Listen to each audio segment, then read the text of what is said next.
Hello everyone, welcome back to another video of AP or just biology review. Today's video will talk about chemical bonding between atoms.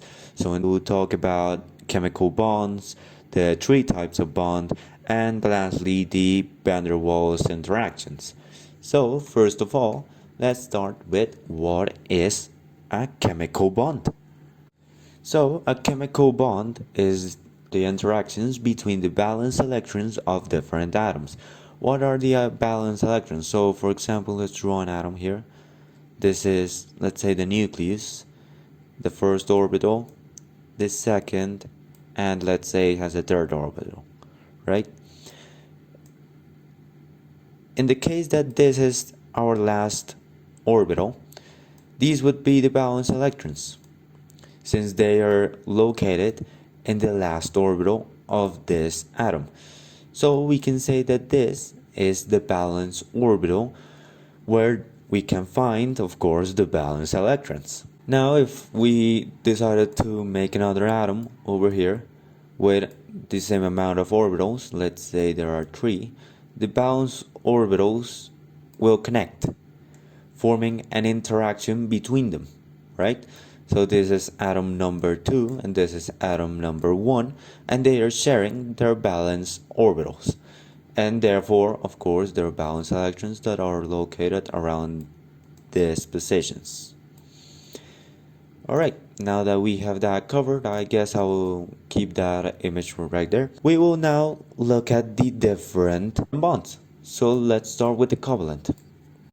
So the covalent bond is when valence electrons are shared by two atoms, as we discussed earlier, but its electronegativity value ranges from 0 to 1.7. So let's say we have an element here of 3 electronegativity, and then let's say a 2, right? We want to find the electronegativity value in this chemical bond. We must subtract both values. So let's say 3 less 2 is equal to 1, and that would be our electronegativity value that ranges from 0 to 1.7. So it would be covalent, right? But there are two types of covalents. Well, let's stay right there because I need to explain something first about electronegativity. Electronegativity is the tendency to attract electrons of a covalent bond.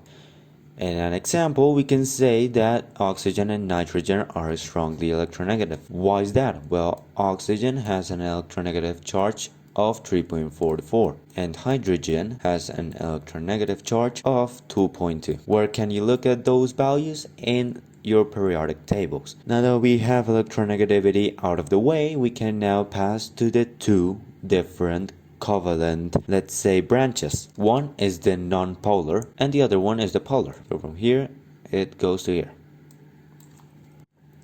Alright, so we have the non-polar covalent bonds. They occur when the electrons being shared are shared equally between equally between the two atoms. Also, they have an electronegativity value of less or equal to 0.4. Alright, let's say that oxygen and oxygen. This would be a non-polar covalent bond, right? They are shared equally. Of course they are. And when we look at their electronegativity values, 3.44 less 3.44 is equal to 0. This is a 0, right? This isn't a hydrogen. This isn't an oxygen. Now let's go to, like, for example, hydrogen, which is the other element we have here. They are also shared equally. Oh, and of course I forgot to tell you something. What does these mean? So for example here, it means that it's double bonded. It is an oxygen molecule, right? That is double bonded to another oxygen molecule. So here we have one oxygen molecule bonded to one oxygen molecule. And these ones are a hydrogen bond, which I would just say as hydro for later on. Later on I will talk about this. Now this branches out to another covalent bond, which is the polar covalent bond. What is a polar covalent bond? Alright, so one atom has greater electronegativity than the other, which means unequal sharing. The electronegativity values ranges from 0.4 to 1.7. Alright, so let's do an example talking about the H2O maybe. Yeah, why not? H2O, which is water. Here we will have a black ball. Well, it's not a ball, it's a molecule. Here we will have a white one and another white one. I guess you already know that the white ones are hydrogen, and well, the black one is oxygen. So what happens here? Turns out the oxygen molecule will be slightly negative than the hydrogens. Which one has the greater electronegativity? Oxygen or hydrogen? Oxygen, right? So when we do the subtraction of those two, it will give us a value of around 1.2, which enters this range, right? Then I will explain this in more detail when we talk about hydrogen bonds, alright? So for now, let's go towards our next category, which will be ionic bonds. Those are chemical bonds resulting from the attraction between oppositely charged ions. Electronegativity values ranges from 1.7 to greater. For example, table salt. Table salt is sodium and chlorine, right? So, chlorine will be positive or negative? Well, it will be negative. And what about sodium? Well, sodium must be positive. When we look at the electronegativity values, sodium has a value of 0.9 and chlorine a electronegativity of 3. So when we do the difference, it will be greater than 1.7, right? Now, we saw here that the hydrogen had lesser values than oxygen. May be a coincidence that whilst lower electronegativity, positive charge, higher electronegativity, lower charge. Or no, negative charge. Because, well, the electrons tend to spend more time closer to that atom, and that is why it has a partial negative charge.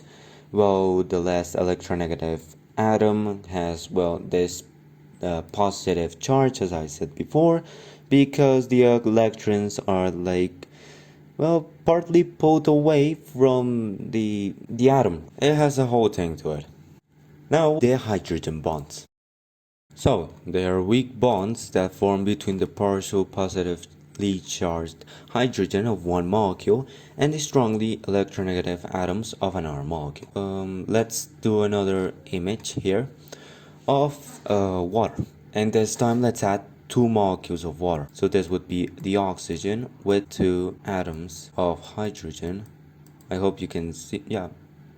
And over here we will have another oxygen with two more hydrogen. As we saw, the hydrogen have positive values, whilst the oxygen have a negative charge. The partial positive charged hydrogen, which is, let's say this one, of one molecule, and the strongly electronegative atoms of another molecule. That means that there is a hydrogen bond going from the hydrogen to the oxygen. You can have as many molecules of water as you want and connect the hydrogens with the oxygens, since one is positive and one is negative. Think of it as a magnet. Alright, the part with the negative charge will attract to the magnet of the opposite pole, or of the opposite charge, you can say. Whilst the magnet with the negative charge will repel from the negative charge as well. And last topic of the day, it will be the van der Waals interaction. So the van der Waals interactions, they are very weak transient connections that are the result of asymmetrical distributions of electrons within a molecule. These contribute to 3D shapes. Right, so for example, we have an image here of atom 1 and we have an image here of atom 2. Of course, let's say that here in the center or in the nucleus, it has a positive charge, whilst in the sides, it will have negative charge all over. They will try to connect. There will be a force in there. So for example, let's I'm going to erase this hydrogen bonds to then explain step 2.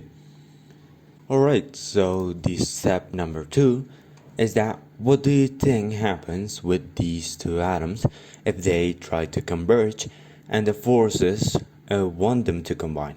Alright, so let's draw two atoms, two enlarged atoms. One will have their nucleus, the plus sign, the positive charge in this side. But why is that? Well, turns out that let's say these little friends, the negative charges, went and moved to this side. So remember guys, when the positive charges get attracted to the negative ones and the positive charges get repelled, well, that is exactly what is going on here. Where do you think the other negative charges are?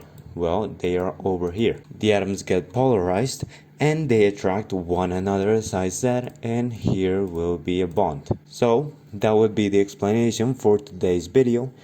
Thank you so much for listening what I had to say in this class. I appreciate everyone's support and thank you. Goodbye.